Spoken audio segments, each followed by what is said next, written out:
All right, so this is part 2 of Healthy Sexuality. So if you weren't here the first time, I encourage you to go back and listen to that. Jess is going to recap a bit, but we kind of jump into the middle. So all the groundwork we laid, assume that it was laid if you haven't listened to it yet. So again, just want to read this. So much of the taboo topics, as we look at those, is rooted in trying, much of the avoidance of talking about some of these things is rooted in not trying to offend anyone. And they're just difficult subjects, right? So, the fruit of not talking about these things in churches has forced many Christians to rely on commentary and teaching outside of the Bible to build doctrine and develop personal strategies in response. Our goal is to provide a biblical framework and orthodox doctrinal perspective on these topics. We will be teaching correct doctrines as we interpret them when it's clear in Scripture and giving wisdom on how to process and respond when issues aren't explicitly clear. And a reminder just, we want to be grounded in unity, right? We already know that there's not a single person in this room that you agree with on everything. And to be honest, if you're at the same place as you were 2 years ago, then you haven't grown. Hence, James 2 years ago would disagree with some of what James believes now. That makes sense. So, I honestly carry grace for myself. Probably need to do a bit more of that at times. But all that to say is, we continue as we pursue Christ, right? As we walk life out, we change how we see things. And hopefully we're more grounded in Scripture, closer to our relationship with Jesus and all those things. But all that to say again is, when we look at unity, it's okay that we don't see everything the same, right? So concerning sexuality, then there's just plenty of tensions in Scripture. And I talked about some of that last time, so where the Bible is clear in celebrating sexuality, celebrating sex, right? It's good. But then there's also lots of bad examples, right, within Scripture as well. And so the Bible is both good examples and bad examples. It celebrates and warns. It gives godly counsel on living sexually healthily. However, it doesn't give direct answers for everything. The Bible does give some clear answers, but also leaves some questions. It says, do this and don't do that, but doesn't answer how culture and time alter our understandings. It doesn't answer if this particular sexual action is okay or not. It doesn't necessarily endorse or condemn our cultural understandings, or just our family understandings, right? So if you grew up no church background versus a very strict conservative Pentecostal background, culturally and family, even you're going to look at things differently. Again, just so I say, today there's a particular people group who once a year the older virgins come together. They have a very cultural expression, dance, and they're doing it before the king and queen. So they wear traditional dress, which is from mostly topless. All right? For them, it's a celebration. It's their culture, and there's nothing sexual about it at all.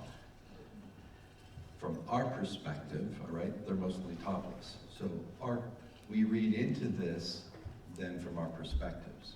So for them, it's fine. For other observers, potentially not. If these women come to faith, what's the correct response? Right?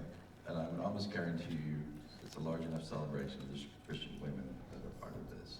So I say again is, we take our cultural things, all right, sorry, today gets messy, just saying, so I'll start off with messiness. I would never have intercourse with my wife in the presence of my children, okay? What about lots of the world where you have just one room that houses the whole family? Right?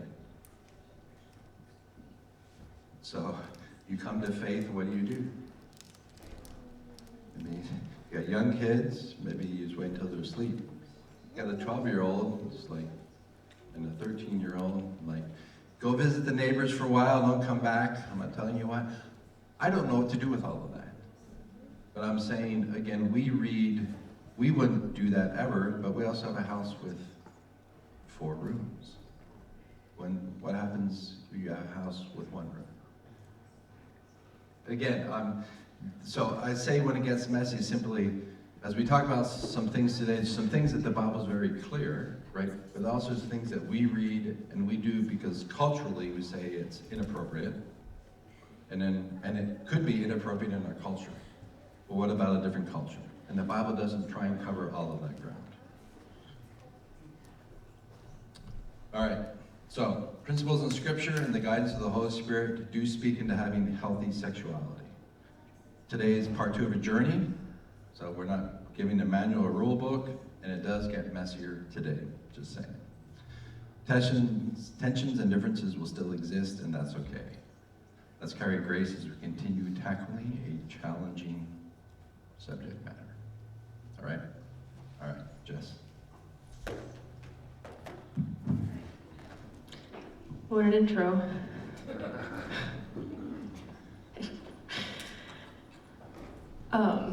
I did really good last time at not laughing, but I laugh when I'm nervous. I laugh when people fall down, that sort of thing, and I feel less nervous about most of today, but I'm also still very nervous. So I'm just feel like I need to say, if I laugh today, I don't think it's funny. It's just a little awkward sometimes.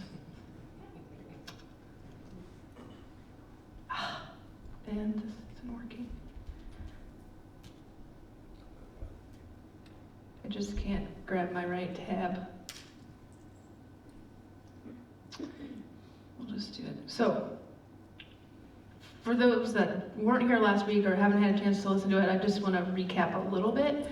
And so, one of the first things we did was how many brides are virgins when they get married? Who remembers? 5%. So if you weren't here, that was kind of one of the first things we talked about, that we're going to be real. And so 5% are following the rules. What do we do with the 95? So that's just let's be real. Also, I use a lot of stats in this talk, and stats can say whatever you want them to say to some extent. So do your research. Don't believe everything I say. I have sites or I have resources. I can show you where I got the information, but also do your own research. The books behind me, they're the churches. Borrow them, sign them out. I know it's embarrassing. You don't want to put your name down there and say, I read the boys and sex book. I get it, but that's part of what we're trying to get over is we need to have these discussions. If I could make all of you read these 2 books, I would. Read these. Listen to them. They're secular, and I don't care, but look at what's out there. Look at what our kids are saying. So borrow these. Okay, so I talked in more depth about these last time, but Peggy Orstein is a journalist, and so she interviewed kids from high school and college age, and these are their stories. So she didn't interview 25,000 people and here's all the stats. She interviewed I think 100 girls and 120 boys. But she walked a year with them or more.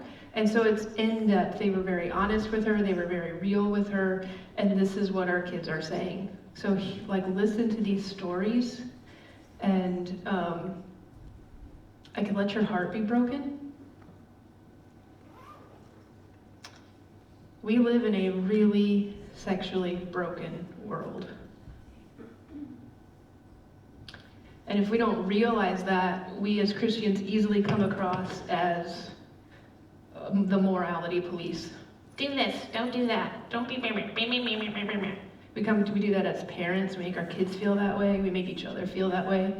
If your friend admits something to you and you, like what do you say, right? Or it's just really hard not to judge, but we need to not judge. We can't assume that kids that aren't married aren't having sex. And we can't assume that people that are married are having great sex. We cannot make those assumptions. And so we have to talk about it. We have to talk about it as a culture, as a church, and as friends. I want my friends to be able to say, hey, do you know anything about this? Hey, guess what? I've read a lot of books. I know now a lot of stuff. Way more than, yes, James, way more than I even wanted to know. Like, hey, did you know? And he's like, no. You do now. So ask. If you don't ask me, ask your best friend. Ask someone you're never going to meet again, maybe. I don't know. Like, maybe that's safer. Like, but talk about it. We want you guys to have thriving relationships with your spouse, with your kids, with your friends, with your nieces and your nephews. Teachers, man, you got an opportunity. Yeah, be the safe person the kids can come and talk to. I'm not talking about sex there specifically, but just be safe. Oh, okay, so where were we? Oh, so something else. I guess some of you don't or didn't know that I am an inner healing minister. I kind of assume everybody knows that. So I do that. That's my offering back to the church. I don't actually get paid for that part of my give back. I was given that ministry for free. Like, I have hours and hours and hours of ministry time as me being the client that I paid nothing for. And so my give back is I want this church to have that available to them as well. So if you attend this church and you feel comfortable to come to me for inner healing, that's free. I ask you to pay it back some way, somehow. But this is a topic that comes up in almost every single relationship I have in the inner healing world. And the books don't even pull any punches. They say everyone has broken sexuality. Every single person. So you have something to work on in this area. We all do. So I'm a source that's available. We have other sources that are available. We're not just bringing these topics up and then saying good luck. Have fun figuring that out. We're also not saying we'll just read a book and figure it out. Read a book if you need to. Read a book for help. Read a book for insight, but then talk to someone.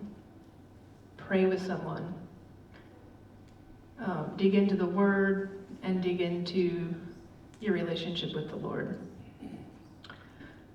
So I added to the resource list too. If you got one last week, it was a half sheet, and now it's a whole sheet because I added the scripture references.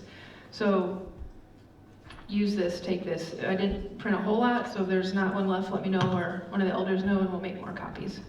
So I'm not going to go over all those scriptures today. Listen to the other one, or take the list. But sex outside of marriage is sin. It's sexual immorality. So that's our premise. And then adultery. So sex within marriage should only be with your spouse. The rest tends to be a little gray area. We talked about that last time, so we're not going to go into detail there, but just know, like what James said, not everything is clear. Healthy attitudes towards sex. I want to hit that again. Sex is good, it's of God, and it's designed to be had in covenant. Sexual curiosity is natural. Sexual responses are automatic. And responsibility for discussions about sexual actions belong to both people in the relationship.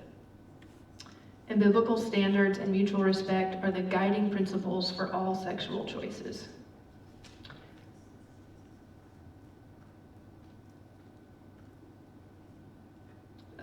Let's hit this. The purpose of sex, there's, I think, 4 we have. It's an expression of love, reproduction, and intimacy, and pleasure. Mostly there, it mirrors our relationship with God when we have that intimacy with our spouse. All right, and then we talked a lot about, and this is where we're going to jump in the middle, the enemy's plan that perverts healthy sexuality. So we spent a good time on the sin regarding our sexual health. So pornography, we talked about that a lot. It's bad, always wrong, don't do it. Obviously, listen, there was a lot more on that in the last talk. We talked about the hookup culture. Also not great, it's really hurting our kids, and they need to know the truth. We also talked about sexual abuse and exploitation. So sex trafficking, prostitution, rape, molestation, all of that is very harmful and hurtful, and that is how the enemy works to destroy healthy sexuality. And so we need to combat that. And this is now where we start new. So just remember, we're in the middle of this section on how the enemy twists our healthy sexuality. So we're going to talk about typical or standard sex education and cultural expectations. So in America, we teach abstinence only. That's in our public schools. I think it's a lot in our private schools as well. And so abstinence, that's no sex before marriage at all, which it's the right story, it's the right message, but it's not the whole picture. And it's federally mandated. It began in the early 1980s, and these programs reinforced that intercourse was the line in the sand of chastity. So oral sex then became the obvious workaround. Across a range of studies, college students who identify as religious are even more likely than others to say oral sex is not sex. A third of teenagers included oral sex in their definition of abstinence. And nearly a quarter included anal sex, and roughly 70% agreed that someone who engages in oral sex is still a virgin. Despite a federal investment in abstinence-only education to date of over $2 billion, that blew my mind. We could spend money on a lot of things. $2 billion. Teenagers exposed to its lessons have been found to neither significantly delay intercourse compared to others, nor do they have fewer partners. So we're investing $2 billion in the last 40 years in something that is not working. Hence the 5%. We're going to keep going back to that. But guess what? They do have higher rates of pregnancy and STDs. That makes sense. Equally concerning, while pleasure-based sexuality education that includes practicing refusal skills has been found to reduce rates of assault, while abstinence-only programs have not. That's a big deal. So remember that stat, we're going to talk about it later on. But just suffice it to say, it's not working. Abstinence-only education leaves a lot to be desired. A 2014 study of young evangelical Christian men offered a more objective glimpse into the post-abstinence marriage bed. So these are men that were taught abstinence only, and this is what happens after they get married. It turned out the men couldn't shake the idea that sex was beastly after the prohibition against it was lifted. They were surprised to find themselves still beset by temptation, pornography, masturbation, and other women. What's more, back when they were single, they had the support of other abstinence men. Once wed, they found that talking to friends about sexual problems was considered a betrayal of one's wife, and they had no idea how to communicate with their spouses directly. So we're not empowering them to be in healthy relationships. We're going to talk about purity culture. So if you grew up in the 90s, that was me. It was introduced in 1992 through the ministry True Love Waits, and the goal was to speak over the voice of the sexual revolution and advocate the superiority of the biblical sexual ethic to teens and singles. So to avoid any confusion, the TLW leaders advocated purity instead of abstinence. So they saw the problem that was in abstinence, and they tried to fix it. Unfortunately, it also did not work. This broader emphasis better communicated the biblical standard for holy living, and it rejected gray areas like pornography, impure touching, lustful thoughts, and inappropriate banter. So they said that that is also not okay. And you would only date to marry. That was kind of the point for the purity culture. So think home and church curriculum, think pledge balls, like where you had big parties and you danced with your dad and you wore a ring and you said, I'm not gonna have sex. Some of you are like, yep. You're pledging to not participate in any of those actions. And then the book that just got really popular at that time was I Kissed Dating Goodbye, whose author is now rejects religion and doesn't believe in God at all. So it was not really, it just had a lot of holes in it. But also think about metaphors like this. If you had sex before marriage, you were a used toothpaste tube. You were an already chewed piece of gum. A friend, personally, when I was talking to her about this, said that her youth group, they took a rose, and they all sat in a group, and they were supposed to take the rose and smell it and whatever and pass it around. They were to enjoy the rose. Each person was to enjoy the rose. And so then when it got back to the end, there's like this crumbling, broken, like missing petals, stem is broken, rose, and the youth leader said, who wants this now? This is you if you have sex. And then she had another new rose and compared the two. The answer is Jesus still wants that rose. And that was not the message that was taught in purity culture.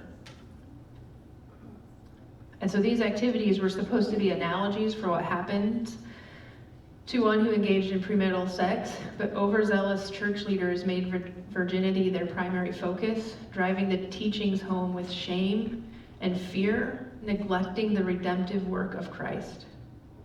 So all it did was the 5% number never changed, but now we added a whole bunch of shame and rejection on top of those 95%. By the time these students reached adulthood, they've received so many legalistic or false teachings that they found themselves struggling with intimacy in their marriages. They were ashamed of their bodies or thought that their sexual development and attraction towards others was a threat to their salvation. Male pledgers are 4 times more likely to have anal sex than other young people, and pledges of both sexes are 6 times more likely to engage in oral sex. What's more, by the age of 18, the resolve begins to crack, and by their 20s, over 80% of pledgers either deny or have forgotten that they ever pledged at all. The only lesson that sticks is that they remain less likely to use contraception and drastically less likely to protect against disease. So it does not change behavior, and so our outcome isn't even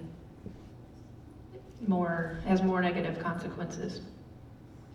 A young woman who had taken a virginity pledge shared that after marriage, she couldn't let go of the shame and guilt that had been drummed into her. Sex felt dirty and wrong, she said, and sinful even though I was married and it was supposed to be okay now, she wrote. Sometimes I cried myself to sleep because I wanted to like sex because it wasn't fair. I had done everything right. I took the pledge and stayed true to it. Where was the blessed marriage I was promised? In a 2011 survey of more than 14,500 people revealed that those who had fallen away from religion were more sexually satisfied and felt less guilty about their sex lives than when they were believers. So I included that one in there because that's where we're not doing this, its due justice as the church. We're failing our own people when we don't help them see and achieve healthy sexuality. So we're going to talk about consent, and this is a little bit of a touchy subject, and it's a big part of secular sex education. It's really big out there right now. But I believe we can pull the good parts of it and merge it with the biblical design for sex and even have a more complete sex education model. A note about social media here. Unchecked social media consumption of any kind is associated with greater tolerance for sexual harassment, belief in rape myths, early sexual initiation, sexual risk-taking, a greater number of partners, and stereotyping women.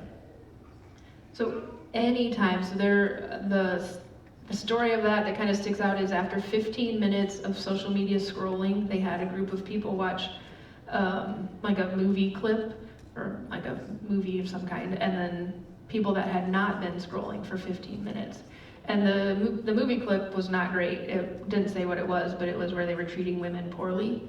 After scrolling, both men and women did not notice the mistreatment of the women in the movie. Social media affects how you see the world, especially when in terms of healthy sexuality.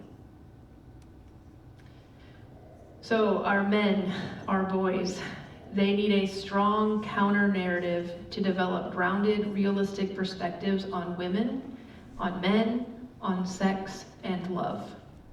Frankly, without it, there is a chance that they won't see a woman as fully human, and they will view sex as something a female partner does for them and what they do to her. In power-driven, male-dominated cultures, men interpret women's behavior through the filter of their own wishes.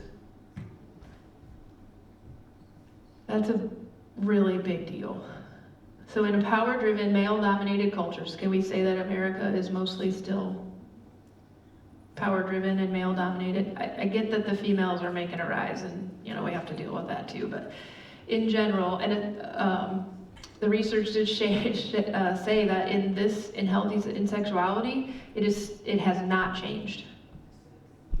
Like women in the workplace, women in other parts of culture has changed, but women and their role in sex and how they're viewed has not changed in our culture. So in a power-driven, male-dominated culture, men interpret women's behavior through the filter of their own wishes. So if a guy wants to have sex with her, he's going to view her actions as she wants to have sex with him.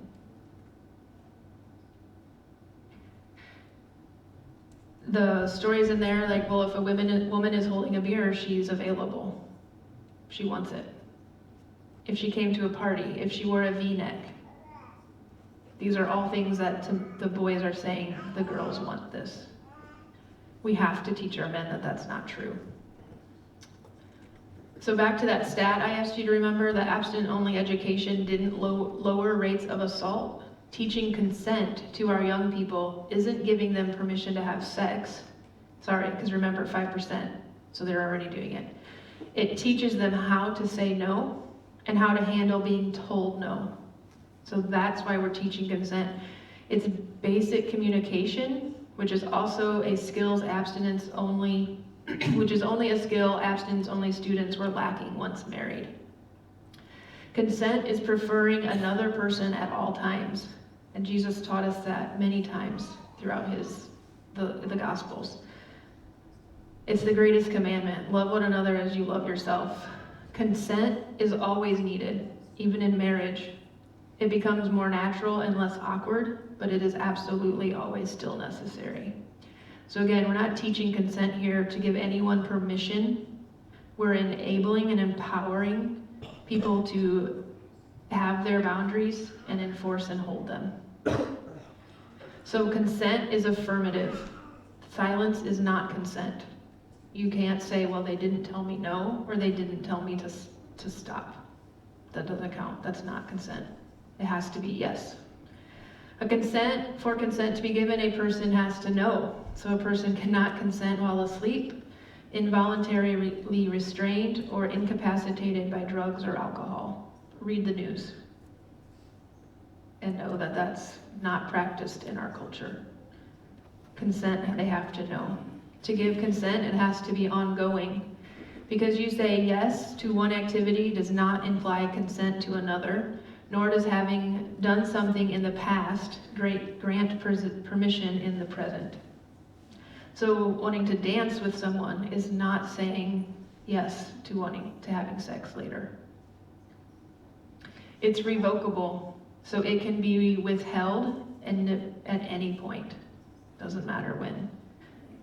And you must stop instantly when it's withdrawn. It's freely given, it's not coerced, won over, or manipulated. I wish I didn't have to say this, but pushing someone's head down is not consent. Our boys don't always know that. Again, read the book, I'm telling you.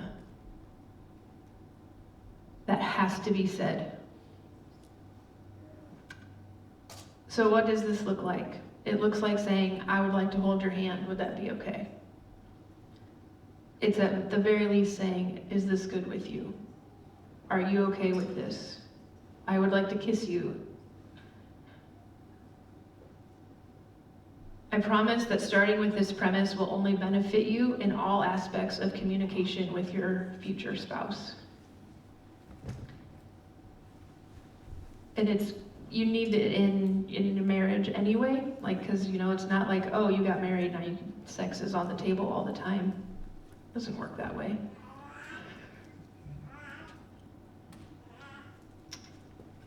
Sexual stereotypes in our culture. So I think we have 2 or 3 of these. First one is that girls have to be gatekeepers.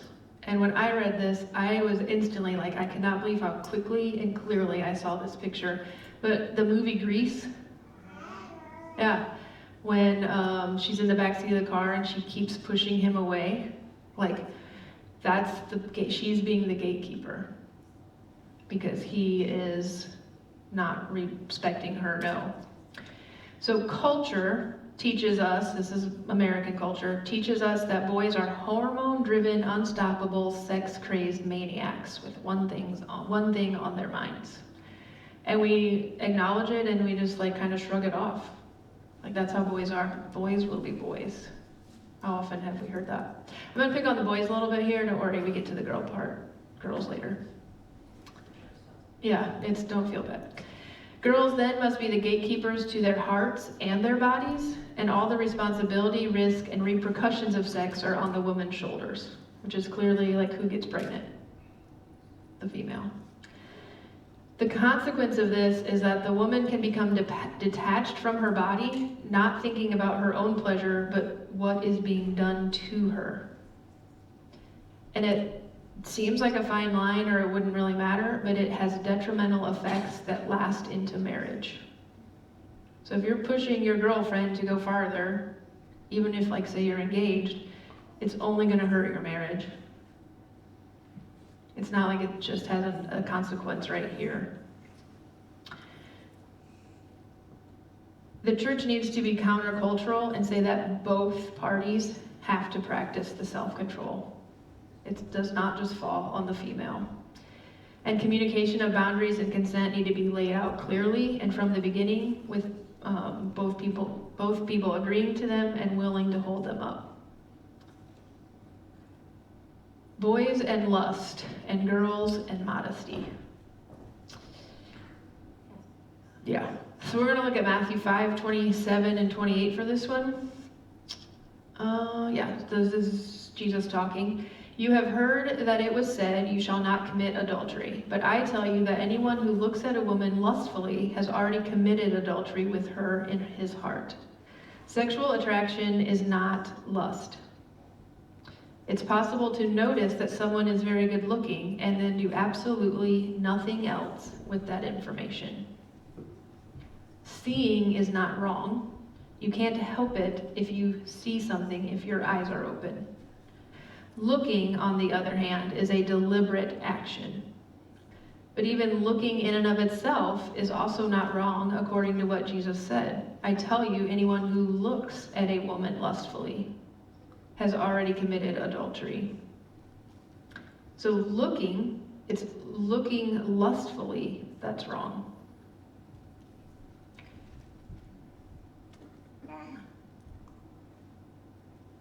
Yeah, it's looking at her for your sexual gratification that crosses the line. And that, if we listen to last message, we talked about that with the legal definition of sex. And see that, you can see how connected they are right there. Looking at someone for your sexual gratification is what crosses the line. That's what lust is. The church must reject the lie that men can't help but lust. This not only empowers our boys and men to be noble, it also frees our girls from believing that their bodies are traps for boys or men. And while modesty is wise, we definitely want everyone to dress modestly and be modest. It's important to also teach girls that we dress modestly out of self-respect, not so that women won't lust, or that men won't lust after them. And those seem like really small things, but they're huge. You're doing this foundational core belief that you're putting in them if you don't teach this right. Soul ties. A soul tie is a relational bond made through sex, sin, trauma, manipulation, abuse, or dependency that carries spiritual or emotional influence. This is back to that one flesh we talked about in Genesis 2. How do you think two become one? If two are becoming one, then the individual is no longer the same. They have given parts of themselves. When the break happens, because you don't stay one all the time, the break happens, what are the chances that all the parts get back to the right place, back where they're supposed to? If it's your spouse, that's okay, because you're in a covenant relationship with them. But if it's not a covenant relationship, you have parts of you that with someone else, and you have parts of someone else in you. Like, those are soul ties. And this is the bond that we talked about in the pornography section. So you can have a soul tie with a digital image. It's been proven scientifically. These physical bonds have spiritual aspects to them. So it's brain chemistry. It's crazy. And our bodies and souls and spirits are interconnected in beautiful ways, but ways that can be perverted and can destroy relationships down the road. The good news is it's absolutely possible to break these through deliverance and inner healing, and wholeness can be restored. If you don't get anything else from this talk, if you have had sex with someone you're not married to, or feel like you could have a soul tie from looking at pornography, talk to someone to pray through it and get it broken. Just at the very least, after hearing these two messages, do that. Break your soul ties. We've talked about before what Jesus said about sex and how he lived, but we're going to look now a little bit about how he lived his life. And so what if you're not married? So we're going to have some thoughts on celibacy. Our sexuality is infused with a significant spiritual purpose, regardless of our marital status. So you carry responsibility for this whether you're married or not. This gives great spiritual significance not only to marriage, but also to celibacy. Paul says in 1 Corinthians, both singleness and marriage are legitimate gifts and callings. And there's hard parts in both. Don't think that one or the other has it easier. Celibacy for the kingdom is not a rejection of sexuality. It's a call to embrace the ultimate meaning and purpose of sexuality. In or out of marriage, our sexual desires and unmet longings should propel us to the greater truth that we were made for eternal covenant. As a single person, does your longing for intimacy remind you that you were created for more? The answer isn't to have sex, but to pursue the God who created you with those deep longings. Jesus was married to God only. This kind of commitment allows a person to focus on the things of the Lord without the divided interests and responsibilities that come with marriage. Single believers are uniquely positioned to serve their communities and dedicate their time, energy, and resources to the ministry. And that's according to 1 Corinthians 7:32 through 35. And we reference Jesus' command to love one another in regards to consent, but it can also be applied to waiting for sex within marriage in general. You never know when it's going to happen in a relationship. So even if both of you think you're going to get married, it's like safe to have sex, it's still not wise. One, because you just never know what it's going to happen, but you're still having sex outside of marriage. You're just not in the covenant where it's safe. And so make it a priority to not have sex by loving them enough to say no. Preferring one another, truly loving them, means not making someone regret you. And remember, 2/3 of sexually active teenagers wish they had waited. I mean, that number alone I thought was kind of like, when they're still teenagers, like, so it's not like they're looking back from their 30s and saying, oh, I wish I hadn't done that.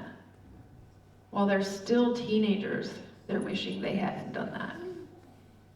And then the number only goes up into adulthood and once you're married. Another part of Jesus is the suffering we're called to as being Jesus followers. Calling Jesus our Lord means making a daily choice to acknowledge that I've given up my right to call my life my own. And that includes my sexual longings that are outside of God's design for them. Resisting temptation and denying strong desires should be a normal experience in the life of a Christ follower. Instead, we elevate our own reasoning and experience as equal to or greater than God's wisdom. We make idols of our own comfort, pleasure, and convenience.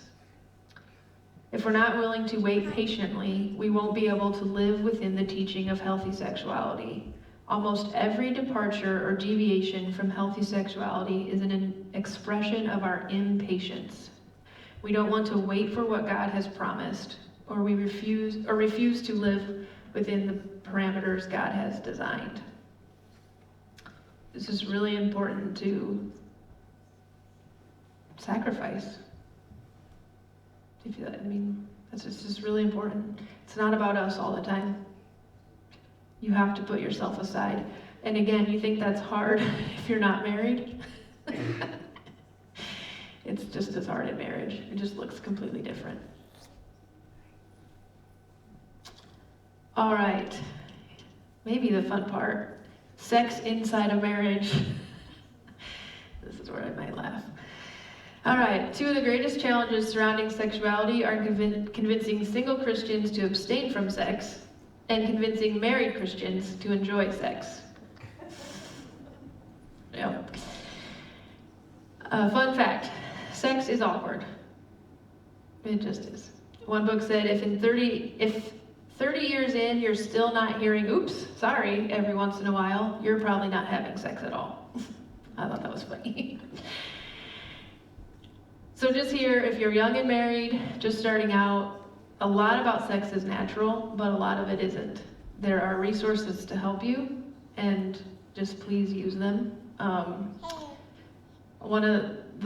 There's 2 sets of books up here that are written by husband and wives. And so one is a little older. That was the one that I referenced last time that focused on the family recommends, and was surprisingly good. You can tell it's dated, but it's packed with good stuff. What I like about about that couple particularly, is they have a book they want you to read before your honeymoon, a book they want you to read when you're first married, and a book for when you're been married a while. Because it just testifies to how much it changes even inside of marriage. Kevin DeYoung says, the man and the woman can become one flesh because theirs is not just a sexual union, but a reunion. The bringing together of two differentiated beings with one made from and both for the other. So at creation we had one, and the woman is made from the man. And so sex in marriage is a reunion. It's bringing them back together again.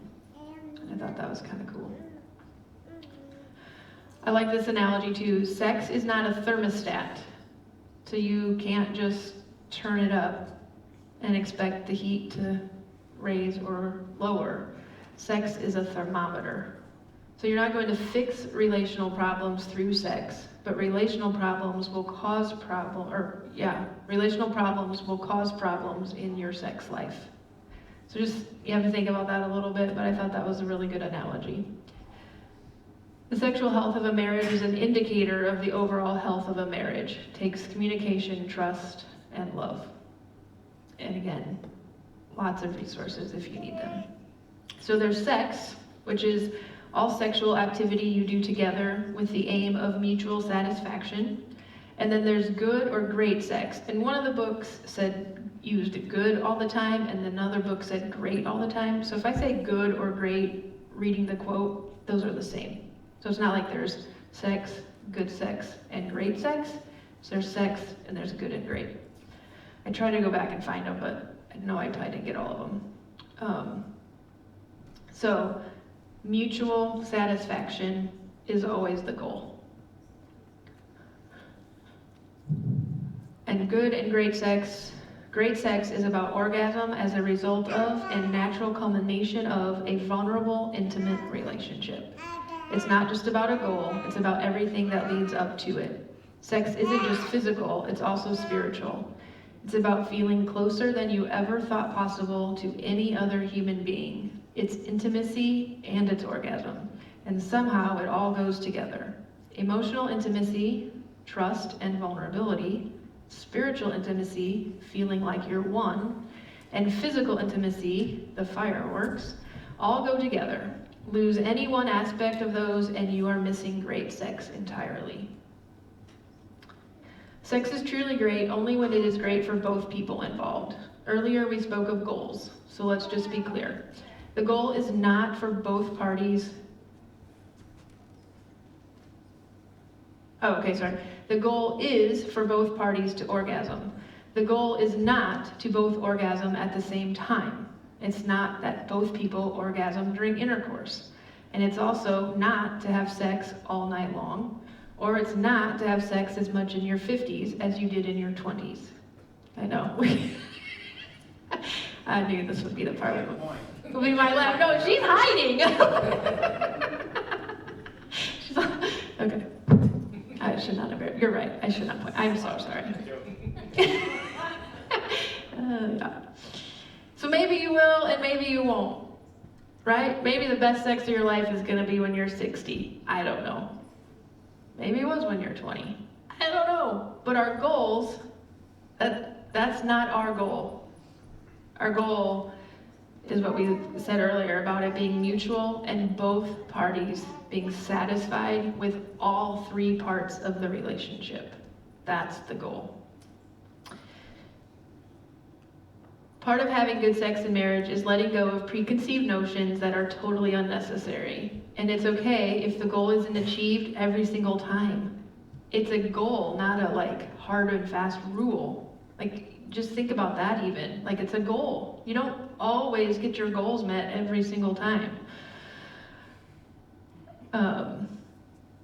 If both parties enjoyed their time, feel close, respected, and loved, orgasm is not required for a positive sexual experience. Like we said, loving one another is about preferring them over ourselves. Earlier we said it in the context of not pressuring someone to have sex before marriage, and before we talked about consent. In marriage, it looks like both parties being mutually satisfied in a way that both parties are comfortable with. This can be different from day to day and definitely from year to year. Sex is a vital part of healthy marriage and is to be prioritized. Good sex in marriage doesn't just happen. Intention and planning are more effective in the long run than spontaneity. The anticipation of planned times increases the quality of those times, and the allotment of time together increases the quantity of lovemaking. So to do that, ensure privacy, create atmosphere, adjust your attitude, and include in affection. To have great sex in marriage, you must heal your brokenness. We talked specifically about soul ties earlier, but you cannot fulfill your potential for sex in marriage until you heal your past and present hurts. This is not an exhaustive list, but you need inner healing if you were sexually or physically abused, molested, inappropriately touched, or exposed to pornography as a child. You need to heal your brokenness if you are a victim of trauma, if you were raised in an alcoholic home, if you were ever in an abusive relationship, if you were raped, or if you have previous sexual partners, or if you have physical pain during sex. The good news is that healing is possible. It won't be easy, but the rewards will be far more reaching than just having a great sex life. Allowing Jesus to touch your deep pain and bring healing and wholeness is the delight of the Lord. It doesn't undo the harm done to you, but there's a beauty in the redemption and how good can triumph over evil.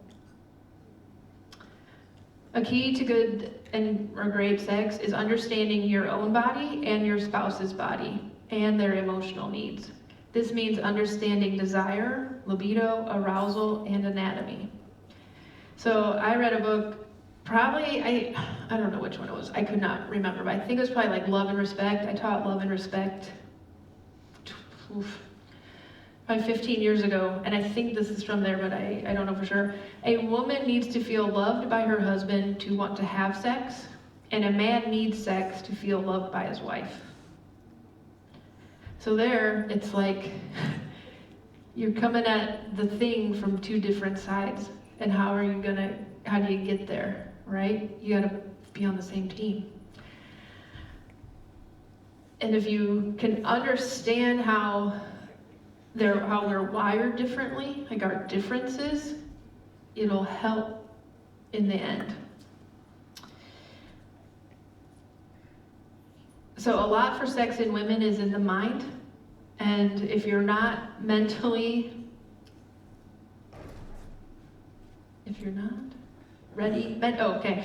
not ready mentally, forget about it physically. We literally have to be able to get our mind out of our minds to be able to go with our bodies. So men, if you're not helping her do that, you're not helping yourself. This can be as simple as listening to her about how her day was.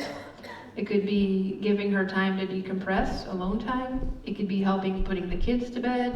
Like, there's lots of things, but creating mental space for the woman is really, really important. And men need it too. It's not like that men don't need those things, but generally speaking. The goal isn't to make your spouse see sex the way you do, it's that you both see it how God does. To achieve great sex, you will need to be more vulnerable with each other and more honest with yourself. This includes everything from what feels good physically to what you need to get in the mood, and sharing dreams and desires. So, men, read the women's books. Women, read the men's books. So this was last week, right? When I was like, oh, I should probably take my own advice. So I picked up one of the men's books, and I was like halfway through, and I was like, this is the stupidest book I have ever read. And I was like actually really mad, and I was like, I don't know what to do about this. And I was just really frustrated. And then all of a sudden it hit me, oh, because this book is not made for me. But again, like how differently men and women look at sex. I was like, this doesn't talk about anything that is of value. Because it wasn't written for me, right? I was like, oh, okay, I get it. So when I looked at it then as, oh, help me understand how my husband could look at sex, I went, oh, wow. Okay, now it has some value, right? Now I understand how we are really coming from different places. I was surprised. Shouldn't have been, but I was. Do not use sex to punish or manipulate one another. Just don't do it. It's part of keeping the marriage bed pure. Having a right mind and a right heart towards your spouse. If you selfishly use or withhold sex in marriage, it's a distortion of God's design. Sex cannot be transactional, and it cannot be used as a reward. There's a little bit of a fine line here, so let's say, because one of the chapters in there is actually called Sex Starts in the Kitchen. I was like, well, it does kind of. So if the guy does the dishes for his, like we're going to do like total typical gender roles here. And let's say typically in this relationship, it's the wife's role to typically do the dishes, but the husband does the dishes. Is that manipulation if he wants sex later? I don't know. Maybe. I don't know his heart. Because it might be. It might be, if I do the dishes, she's going to want to have sex with me. I don't know. Or he's going to say, well, I did the dishes. You shouldn't be tired. You shouldn't have a headache. But if he does the dishes, and then she is like, oh, thanks. You're such a nice guy. I love you. And then there's a little hugging and kissing in the kitchen. There's nothing wrong with that. So it's the heart behind the action, always. Neither partner owes the other anything. And again, attitude is everything. Alternative motives will not pay in the long run. You can be hopeful, but not expectant. A spouse does not have to have sex out of duty ever, but especially to keep the other partner from using porn or having an affair. Just know. How to affair or divorce proof your marriage. And this is keeping the marriage bed pure physically by not having sex with anyone other than your spouse. Deuteronomy 5:14 or 5:18, do not commit adultery. Invest time and energy into your marriage. Understand and accept differences. Pursue common interests. Build togetherness. Have fun and play together. That's a really important one that we lose sight of. Renew your commitment to each other. And so those are things just to do, like those that's more on marriage, right? Not necessarily about sex, but if you kind of put the time in to your marriage and build it, great sex is often a positive consequence of that. Just a note about divorce rates, because I found this I just lost the word. Found it interesting. In my research, the highest rate of divorce happens between years 5 and 10 of marriage. The very highest is at year 7. They actually call it the 7-year itch. And that's where 24% of divorces happen between 5 and 10 years. The second highest rate of divorce happens between 25 and 30 years of marriage. So I found that interesting. And so just a note there, like, don't think because it gets hard, you're doing something wrong. It's hard in the beginning, and it's hard in the middle.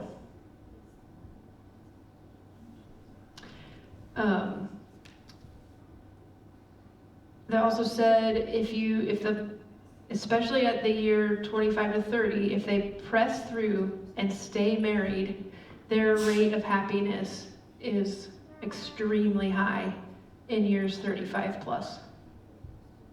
So it's worth working through. It's normal. I say that to say I added that just to say it's normal. Absolutely normal for marriage to be hard at several different different points. This was fun. Interesting. I don't know. I don't know if we could do this or not. So formula for intimacy. This is in the guy's book.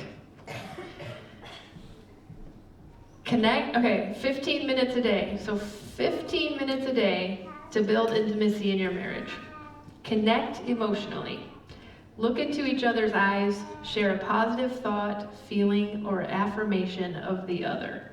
This is for 15 minutes you're supposed to do these things. Connect emotionally. Look into each other's eyes. I just think that's funny.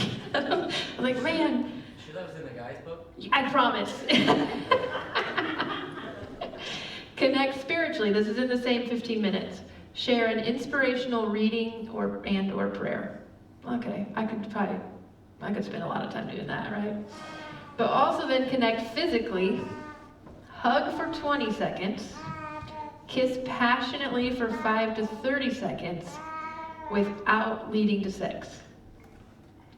And we talked about in the porn section, like what happens in our brain, right? It's releasing the oxytocin and the dopamine. So a 20-second hug and 5 to 30 seconds of kissing release those chemicals. And you're building intimacy physically in your brain. You're connecting. So eye contact, positive affirmations, devotion and prayer, physical touch. One evening a week, go on a walk, date, shower, or caress with no demands. Once a week. Once every 3 months, go have fun, play together, and lead and teach enjoyable touch. And 1 weekend a year, go away together or stay at home, but with no distractions. So AKA, get a babysitter.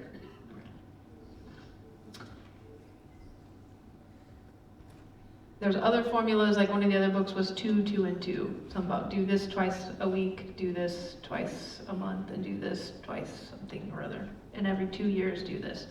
So it's a pretty common thing. What's it all say? Be intentional. Be intentional about your marriage, about your relationship. To be loved but not known is comforting but superficial. To be known and not loved is our greatest fear. But to be fully known and truly loved is like being loved by God.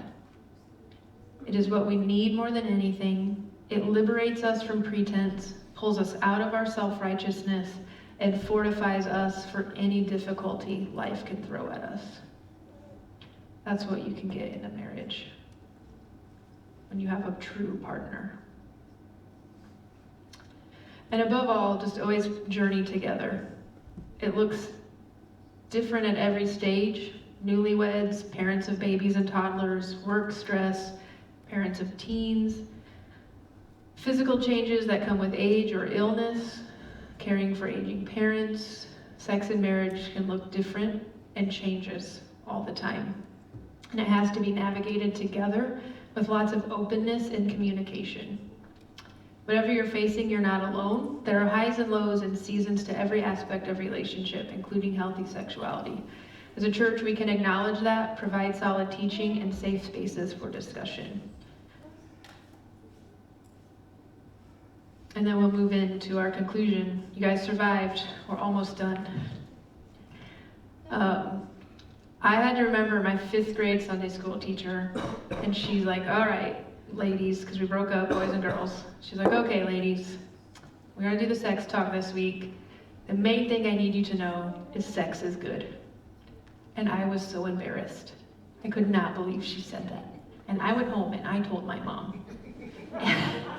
True story. And she said, well, it is. And I was aghast. I was just like, what? But it is. Sex is good. It's a gift. It's a gift given to each of us. And in Genesis 1:28, after God created man and woman, he blessed them, and he said to them in the NIV, be fruitful and increase in number. But in the Message, it said, be fruitful is prosper. And so this is the blessing of sex, because it refers not only to the blessing of sexual difference as a male and female, but to the blessing of our sexual powers. God has given us the marvelous and mysterious ability to unite two lives in a one flesh union, and the potential to create new life. It is very powerful indeed. As deep as this has been, it's very much still a flyover, and so discussion and conversation is welcomed, and it's needed to shift the church's role in promoting healthy sexuality. If you have questions, write them down. There's papers in the lobby. I think we're going to hit a few questions quickly yet today. Check out the reading. We might do workshops. If we have a lot of interest, we will do workshops, maybe on a Saturday. Let us know. And then while gender and same-sex attraction is definitely tied to sexuality, we purposely did not include it in this conversation, but it will be covered in a taboo topic later this fall. All right, we did have some questions turned in, and we're just gonna go with it. Is masturbation sin? Here we go. Masturbation, as understood in Leviticus as a bodily emission, makes you unclean. It is not a sin, or does not equal sin. Unclean does not equal sin. However, so I'll just say, sorry, if you have a question that hasn't been turned in and you don't mind going and writing it down, you can bring it to James right now, and we'll vet them, and we'll see if we feel comfortable answering it, or we'll do another round 3 and do just the questions. But please ask them if you have them. Okay, so unclean does not equal sin. However, even good things can be sinful. So excessively participating in the act or not being able to practice self-control over the act would imply there is a problem, potentially, probably sin. If masturbation is associated with lust, it's a sin. Lust is the desire for something that is not ours. And so then if you have a sexual response to that, it's not healthy. So to pornography, to thoughts of someone that you're not married to, not good. Don't do it. If you're, okay, this is where if you're not fulfilling your duties as a spouse, it's probably sin. Did I say it the right way? Yeah. So if you choose to not have sex with your spouse when they would want to, masturbation is wrong. A note to the not marrieds. Excessive masturbation trains your body to orgasm to certain specific actions and can make having an orgasm with your future spouse difficult to obtain. Hands don't feel like vaginas or penises. That said, in light of full disclosure, a fact about pleasure-based sex education, people who understand their bodies and know their likes and dislikes have more satisfying sex lives with their partners once married. Final verdict. Masturbation is something you have to pray about, know your own boundaries and what's right for you, and you must have control over it. It needs to be determined and decided between you and God. Question 2. How do you navigate wanting more or less sex than your partner? This goes back to preferring the other. If both parties are preferring each other, then one is having less sex than they would prefer and one is having more. And hopefully there's a happy medium. Some things that can help with this. Scheduling can help. This is a real thing. So what is it? So scheduling sex is, I'll just use the example. So a couple, just if they're scheduling sex, this is what they could decide. They are deciding they're going to have sex on Sundays and Thursdays and maybe Saturdays. Their maybe day is Saturday. So their yes days are Mondays and Thursdays. So, and remember, this is done in a loving, respectful relationship. So on Mondays and Thursdays, they're yes days. So you're saying yes. If both people say no, then they don't have to. But if other than both saying no, you're having sex. On Saturday is their maybe day, so if one person says no, they are not having sex. Very clearly, you can still have rape in marriage. So on the Mondays and the Thursdays, when one person is saying no, if that has to be still done with love and respect. Are there any questions on that? Or if I'm just not being clear, please raise your hand. That's why this has to be done in a very loving relationship. So obviously, if someone is sick or someone had meetings all day and really just does not have the capacity, then out of love, the other person is also going to say no, and now it's 2 no's. Yes? Is this clear? I really need to hear that this is clear. Okay. And then, every other day, Tuesday, Wednesday, Friday, yeah, did I get them all? Those are, if both people say yes, then go for it. So that's sex scheduling. It helps the women because it helps them prepare mentally and throughout the day and look forward to it. They're actually like, today we're having sex, tonight we're having sex, get yourself ready, we're having sex. And it helps the man because he knows, hey, I'm going to get sex this week. And then he's not as pushy or, the cliche of that's all he wants. Questions on that? Okay. So that's something that can help. If a partner doesn't want it at all, please seek professional help. Just get help. If things aren't working physically, please get help. If sex is painful, please get help.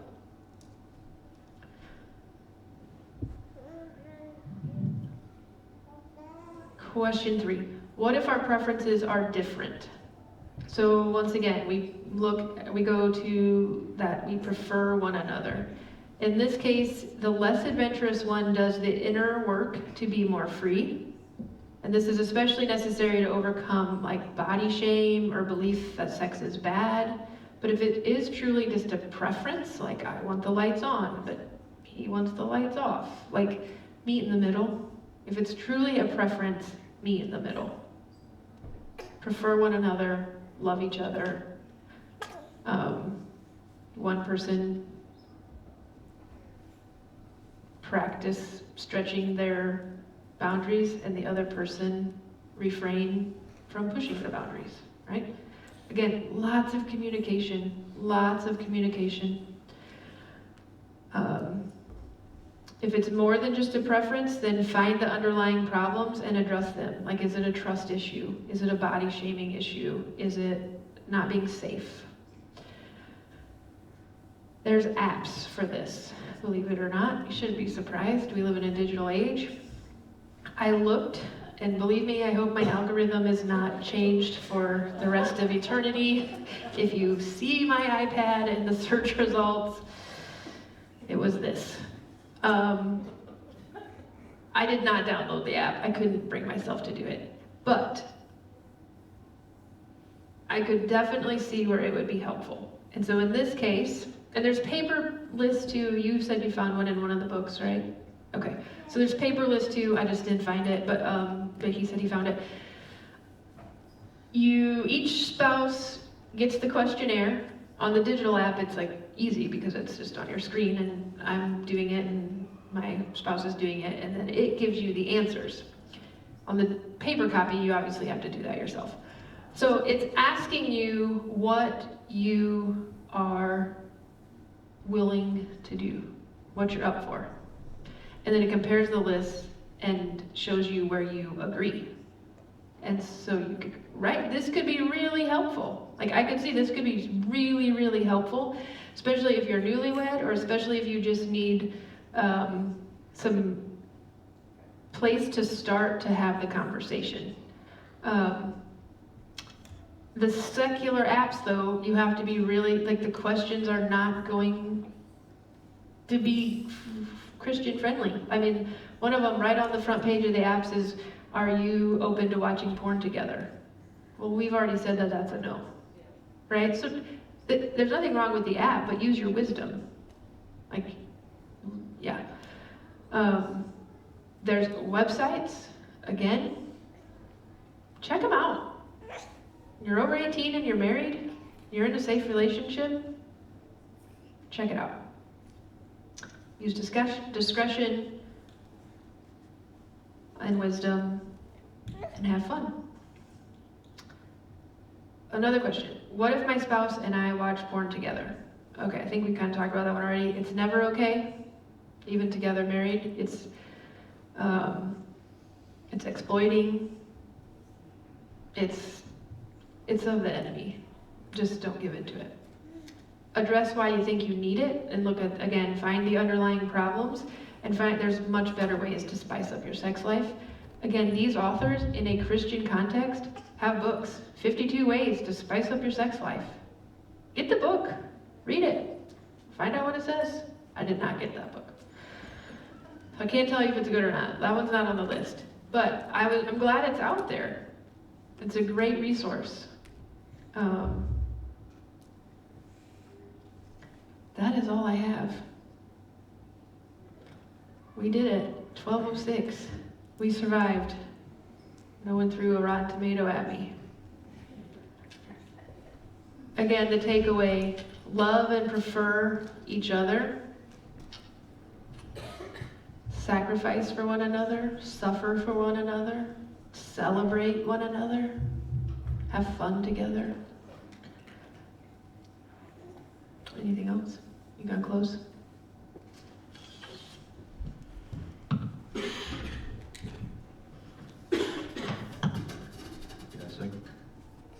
So again, what's up here, the reference lists of books we have, some of the scripture. Again, in the scripture, the goal was not to be comprehensive. I mean, Paul will say a lot of the same things, right? So we didn't get all the different scriptures that way.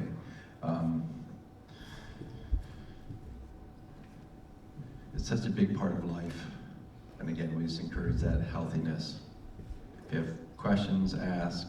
You need help, we can point you in a direction.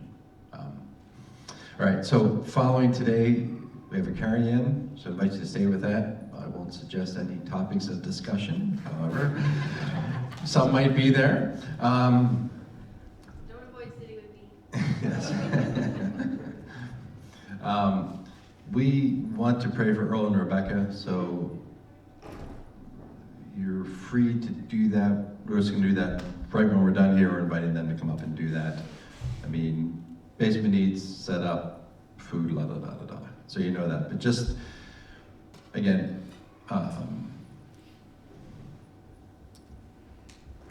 yeah, God loves who you are, right? God created good, healthy sex for a reason. And we just want to encourage you in that direction. So, all right, you're dismissed. If you want to pray for Earl and Becca, please come forward.